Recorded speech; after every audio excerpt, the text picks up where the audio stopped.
هل في خطورة علينا من الذكاء الاصطناعي في صناعة الفيديوهات؟ هل حاجة زي صورة AI ممكن تاخد مكاني كواحد بيشتغل في السوشيال ميديا أو الماركتينج أو حتى كونتنت كريتور؟ طب هو إيه أصلا صورة AI؟ بيشتغل إزاي وإيه عيوبه؟ كل ده هنعرفه في الحلقة دي، بس اللي عايزك أنت تعرفه الفيديوهات الجاية دلوقتي دي حقيقة ولا لأ؟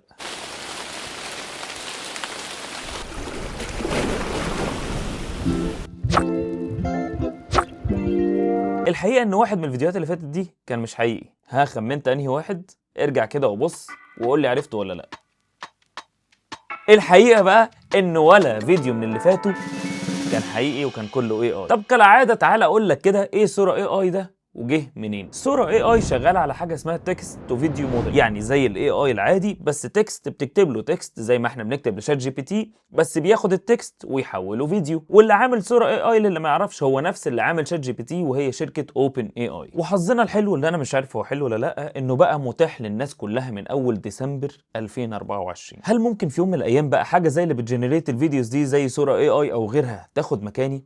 بص يا سيدي، الحقيقه لو اكتر ناس خايفه يتاخد مكانها هي الناس اللي شغاله في الماركتنج او السوشيال ميديا، فدول اكتر ناس هتستفاد. كفايه ان انت دلوقتي بقيت تحلم بس بفكره تقدر تقوم تنفذها وانت معكش اي تولز او معكش الحاجه اللي تخليك تعرف تعمل كده، ولا معاك تيم ولا معاك اديتنج تول كويسه تعرف تشتغل عليها، او انت ما عندكش اكسبيرينس مثلا في 3 دي او ان انت تقوم تصور فيديو من اوله، او معكش حتى المكان اللي هتصور فيه. فدلوقتي انت بس بقيت تحلم بالفكره، ويا باشا اتفضل على طبق من ذهب تنفذ اللي انت عايزه. انا حاسس دلوقتي ان انت عمال تقول كفايه رغي وورينا التول دي شغاله ازاي، وخلينا نشوف. قبل ما نشوف شغاله ازاي خلينا اقول لك هي ببلاش ولا لا. الحقيقه انها لحد النهارده مش ببلاش، ولكن الكويس في الموضوع انها شغاله بنفس السبسكريبشن بتاع شات جي بي تي. عارفين اللي هو بلس مثلا اللي هو ب 600 جنيه في الشهر، او التاني اللي هو البرو اللي ب 200 دولار في الشهر. ولكن ما علينا، سواء انت في ده او في ده، فانت بيتاح ليك حاجه اسمها كريدتس تشتغل بيها في صوره AI. طب ايه الكريدتس دي؟ تخيل مثلا ان انت شاحن ب 100 وبال 100 جنيه دي بتاخد حاجه اسمها بوينتس. البوينتس دي انت مثلا بيقول لك الفيديو اللي جاي هياخد منك 50 100 على حسب، هنشوف واحنا شغالين عليه. والبوينتس دي بتتخصم من الرصيد بتاعك اللي بيتجدد كل شهر. طيب افرض الرصيد خلص، هيقول لك اركن انت بقى على جنب كده، هعمل لك الفيديو بس بعد ما اشوف صحابك اللي معاهم فلوس لسه. يلا يا حبيبي ارجع انت ورا، انت معكش فلوس. فانت تقف ورا خالص، اخلص الزباين اللي معاها الاول كريدت، وبعد كده اشوف الناس اللي معاهاش. طبعا عشان نستفاد بقى بتول زي صورة AI،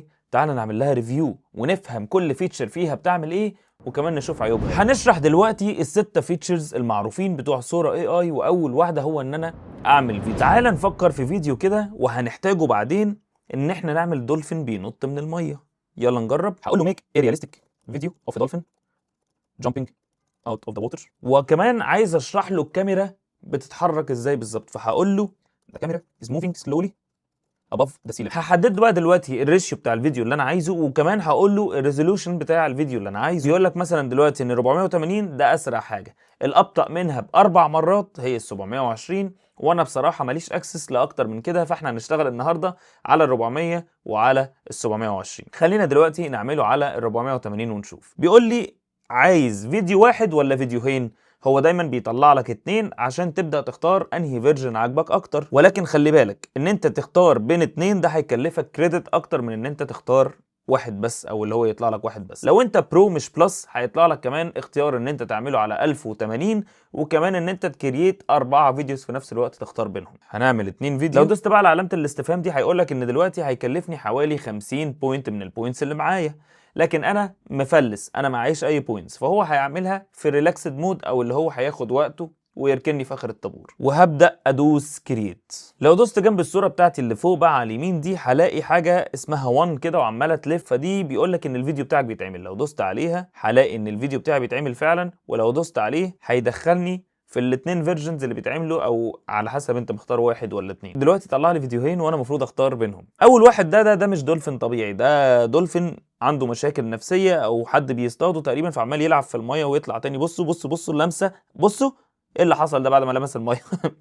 ففي حاجه غلط. لكن الدولفين التاني على الاقل طبيعي شويه، فخلينا ناخد الدولفين التاني. حاسس ان ده بصراحه ده فيديو كويس. تاني تول بقى بعد ما عملت الفيديو وهي الستوري بورد. وتعالوا نبص على حاجه مهمه قوي هنا كده. التول دي من اهم التولز اللي موجوده في صوره AI، بالذات لو انت بتشتغل في السوشيال ميديا او بتشتغل ماركتنج او كونتنت كريتور. التول دي هتعجبك جدا جدا جدا. انا عملت الفيديو خلاص، فينفع دلوقتي ابص على الستوري بورد، او كان ينفع من الاول بدل ما اكتب له برومبت معين ان انا اعمل له ستوري بورد محترمه ويطلع منها فيديو. طب ايه الستوري بورد؟ تعال نبص. لو جيت دلوقتي اختار اعمل حاجه اسمها فيو ستوري، تعالوا نبص عليها. هيبدا يجيب لي فريم باي فريم ايه اللي كان بيحصل في الفيديو بالظبط. فاول حته يقول مثلا ان الفيديو بيفتح على منظر في الاوشن، والكاميرا بتتحرك ازاي فوق السي ليفل، مثلا النور بتاع الشمس ضارب في البحر بيعمل مش عارف ايه. فانت بتشرح بالظبط اول فريم بيعمل ايه، وبعد كده يخش في الفريم التاني. هو محتاجش يعمل اكتر من 2، هم 5 ثواني خلي بالكم. فاول واحد ده يا دوبك الاوبننج بتاع السين او افتتاح السين. ودلوقتي بيقول لك بقى ايه، دولفين جريسفلي ليبس اوت اوف ذا ووتر، بينط بره الميه وبيعمل بقى الحركه اللي هي الارش دي بجسمه ويروح نازل تاني. شرح للفيديو دي الستوري بورد. فانا كان ينفع من قبل ما اعمل الفيديو بالبرومبت ان انا احط انا الكلام ده بنفسي واحوله، وهنشوف ازاي على فكره، هنجربها دلوقتي نحوله لفيديو. طيب انا عايز اعمل واحد من نفسي، تعالوا نغش بقى من اللي هو كاتبه ده. فهنعمل ايه مثلا؟ تعالوا نفتح صوره كوم في تاب تانية وننقل شويه كلام ونعمل له ستوري بورد محترم. المره دي بقى بدل ما ادوس كرييت هدوس على نيو ستوري بورد، وهبدا احط له بنفس الطريقه اللي هو عاملها. هعمل مثلا الفيديو بيفتح على كذا كذا كذا كذا. بصوا هاخد كوبي بيست. اللي هنغيره المره دي ان هو بدل دولفين انا عايز اخليها اللي هو طائر النورس ده، او اللي هو السيجل طاير من فوق الميه. فتعالوا نشوف ازاي. فهنعمل بقى ايه، كرييتنج شيمرنج افكت، ماشي، ان ذا ديستانس سيلوات. لا مش هنعمل كده بقى، هنكتب a seagull appears او a seagull is flying just above the sea level. ممكن احط حاجه تاني مثلا في نص الخمس ثواني كده واقول ايه، the seagull starts to fly away up to the sky. فالطائر النورس ده بدأ يتحرك على السماء. تعالوا نشوف بقى هل الكلام ده هيطلع حاجه حلوه ولا لا. دلوقتي الفيديو بتاعنا طلع، تعالوا نبص عليه ونشوف ايه اللي حصل. عامل لي فيديوهين او 2 فيرجن، واحد بكاميرا تحسها عاديه متصوره بلينس عاديه، واللينس الثانيه الترا وايد فيها شويه ديستورشن، الصوره متنيه كده او واخده كيرف كده شويه. بصراحه الاثنين حلوين، ولكن انا هنقي الناحيه الشمال وهفهمكم ليه كمان شويه. وبكده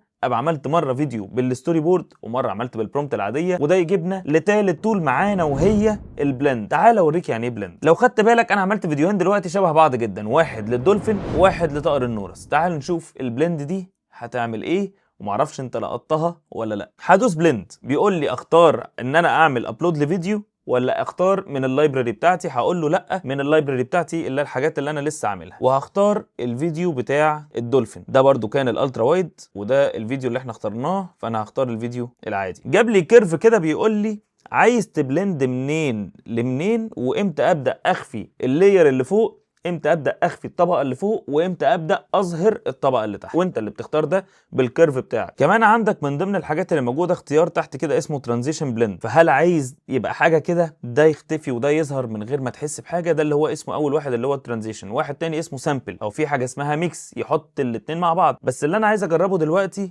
هو ولا واحد من دول، انا عايز اجرب الترانزيشن العاديه خالص اللي هو بينقل من ده لده. تعالوا نشوف. هدوس بلند على الحال كما هو كده، وتعالوا نشوف ايه اللي هيطلع. جامده جدا. بصوا يا جماعه، تعالوا نختار اول فيديو. بصوا، طائر النورس بيقرب من الميه وبينزل الميه، فجاه بيطلع الدولفين. خدتوا بالكم من الترانزيشن؟ بس المشكله بقى فين بقى؟ هتلاقي شويه بقى ايه، عبث في طائر النورس وهو نازل. جسمه غريب شويه، هو في حاجه غلط، تركيبته فيها حاجه، عنده مشاكل. ولكن خلي بالكم انا كل ده مطلعه من AI. انا ولا تعبت في حاجه ولا فتحت تول ولا حتى خدت 5 دقايق تفكير على بعض ومطلع ريزلت زي دي. التول اللي بعد كده وهي حاجه اسمها لوب.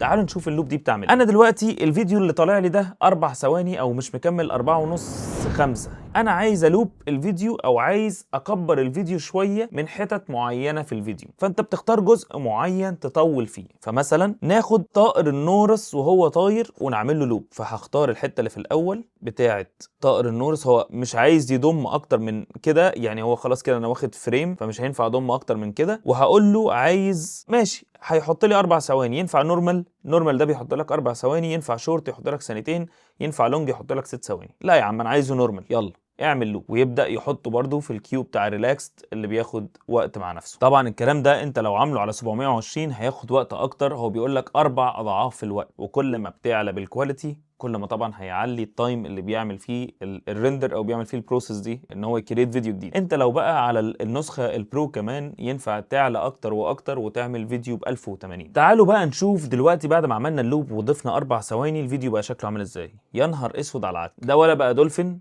ولا بقى طائر نورس، ايه الكائن وبينزل بكام جناح وبيطلع بيعمل انا مش. ولكن دي الفيتشر بتاعت خامس تول معانا وهي الريكات. والريكات المفروض ان دي بيسموها الجو تو تول او الحاجه اللي انت هتحتاجها كتير، اللي بتقطع منها مثلا حتت معينه وتلزق الباقي. تعالوا نشوف. هدوس ريكات. انا مش عايز بصراحه اخد الفيديو العك ده، فخلينا ناخد الفيديو اللي قبله. انا الفيديو ده عاجبني، تعالوا نعمل فيه ريكات. وهختار جزء معين هنا من الفيديو مثلا اللي هي النزله.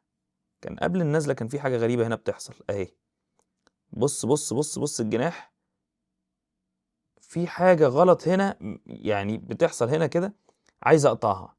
فهاجي هنا بالظبط وادوس سبليت. تمام، هسبليت كمان مرة. هي دي الحتة اللي مش عاجباني، همسحها ونسيب دي واقول له كرييت. فهيبدأ ياخد الحاجات اللي انا ركبتها على بعض ويلزق هو بمعرفة. شال فعلا الحتة اللي في النص اللي كان فيها شقلبة لطائر النورس وظبطت جدا. انا بالنسبة لي دلوقتي الفيديو احسن بكتير. لسه في حاجه مش مظبوطه في الطائر في نزلته، تحسه بيبدا يقلب دولفين بدري، ولكن دي اكتر من فهم قوي يعني الاي اي. يعني كفايه ان هو وصل للليفل ده بصراحه، كتر خيره. هو عمل لي الفيديوهين وانا بالنسبه لي الالترا وايد المره دي لذيذ، شكله حلو كده. مش هقول واقعي لان كل اللي بيحصل ده مش واقعي، بس هو حلو جدا. خلينا بقى ناخد سادس تول وهي التول المفضله ليا، وهي تول اسمها ريميكس. تعال نشوف بتعمل ايه. هنخش على صوره.com من الاول كده عشان ننقي مع بعض فيديو نجرب عليها الريميكس. والمره دي الفيديو اللي هنختاره مش انا اللي عامله، تعالوا نشوف. ده فيديو الراجل بيحلق عند الحلاق، فجأة بيقلب قطة هو والراجل اللي معاه. ده فيديو العربية ماشية بظهرها على طريق سريع. ماشي، تعالوا نجرب فيتشر الريميكس. هنعمل ريميكس. الريميكس بيتيح لك ان انت تedit في الفيديو وتقول له كمان عايز الاديت ده نسبته قد ايه. يعني لو دوست على سترونج ريميكس هتلاقيه بيقول لك عايزها ساتل حاجة بسيطة خالص، ولا مايلد متوسطة، ولا سترونج. كل ما بتعلى بالليفل كل ما تغيير الاي اي في الفيديو هيبقى اكتر ونسبته اعلى. انا مش عايز اغير اي حاجه من الفيديو، انا هخليها ساتل. انا بس هقول له make the car move forward instead of backward. خلي العربيه تتحرك لقدام بدل لورا، واقول له ريميكس. زي ما انتم شايفين كده هو معرفش يعمل اللي احنا كنا طالبينه، ولكن احنا تعالوا نغير البرومبت المره دي نسهلها عليه شويه. هو معرفش يخلي العربيه تمشي لقدام بدل لورا، ولكن احنا ممكن نغير نوع العربيه. مثلا change the car to نخليها نوعها ايه 70s American ماسل مثلا، وبدل سترونج او ساتل اللي احنا كنا عاملينها المره اللي فاتت هخليها مايلد. لما نشوف بص هو بيشرح كل واحده. ساتل بيعمل ماينر تشينجز زي ما قلت لكم، مايلد نوتسبل تشينجز، سترونج سيجنيفيكانت. انا عايزها مايلد. ريميكس وربنا يستر وخلينا مستنيين ونشوف. 20 minutes later. هو كده خلص ريميكس. وكل طبعا ما بتزود في نسبه القوه اللي عايزه ويأدت بيها الفيديو بتاعك كل ما هتلاقي تغيير اكبر وملحوظ اكتر. ولكن خلينا نقول ان هو عمل لها اديت مش عجباني بصراحه قوي وما طلعش الحاجه المطلوبه. في حاجات في فيديوهات بيقدر يغير فيها تغيير ملحوظ وبيعرف يعملها. يعني انت ممكن مثلا في نفس المشهد ده تقول له حط طيور مثلا حوالين العربيه، طايره حوالين العربيه، حط ديناصور بيجري ورا العربيه. انت تقدر تعمل اي ريميكس من فيديو حد قبلك عامله قبل كده وتستفاد بيه، ودي حاجه قويه جدا جدا جدا. محتاجه شويه تطور، ولكن هي تول موجوده وكويسه. احنا شفنا كل ده وشفنا شويه عيوب، ولكن خليني اخش لك اكتر في العيوب. ايه هي بقى العيوب اللي انا شايفها موجوده في صوره اي اي؟ قبل ما نتكلم على العيوب ما تنساش تعمل سبسكرايب عشان تشاركني رحلتي لاكبر تك كوميونتي موجود في العالم كله ان شاء الله. في اوامر زي ما انت شفت كده او برومبتس لسه مش شغاله بسهوله قوي، وتحس ان شويه غباء كده بيطلع عليه فجاه ومش عايز يعمل الحاجه صح من اول مره. وساعات تلاقي الفيديو طالع حلو جدا من اول مره ومش محتاج اديت. مشكلته التانية والاهم بقى بالنسبه لي وهي الفيزيكس او الفيزياء. في حاجات في الموفمنت او في حركه الحيوانات مثلا او في حركه البني ادمين، لو عملت حاجه فيها تداخل واكتر من اوبجكت بقى في الفيديو تبدا تلاحظ التخلف العقلي. تعال نبص كده. بص قلت له اعمل لي فيديو عباره عن مزرعه حيوانات ومليان فراخ وخرفان. تعال نبص وركز في الخرفان اللي فجاه بتبقى فراخ. يعني انا مش عارف انتوا شايفين ولا لا، اهو في خروف كده بصوا دخل مع اخواته الخرفان، فرخه معديه قالت لا انا مش قادره انا عايز ابقى خروف بقى، وراحت داخله مكمله كخروف عادي في حاجات كده انت محتاج بس ايه تخلي بالك منها. لو هتعمل فيديو تستخدمه في اي حاجه خلي بالك من الحاجات دي وحاول تخليه يتحسن اكتر. وطبعا بالمنظر ده هو مستحيل ياخد مكان حد في الشغل طبعا، يعني بالذكاء ده مستحيل. الاي اي وسيله، اعتبرها زي اي وسيله مواصلات بتركبها عشان توصل اسرع، لكن لو تجاهلت ده وقررت تاخد المشوار ده على رجلك ما تزعلش لما توصل وتلاقي ناس كتير سبقتك. الاي اي لو تجاهلته مش هيمشي ومش هيتمسح، هو حاجة بقت موجودة وامر واقع، وانت عليك ان انت ازاي تتعامل وتفهمه كويس عشان ما ياخدش مكان. هل الاي اي ممكن ياخد مكاننا في يوم من الايام؟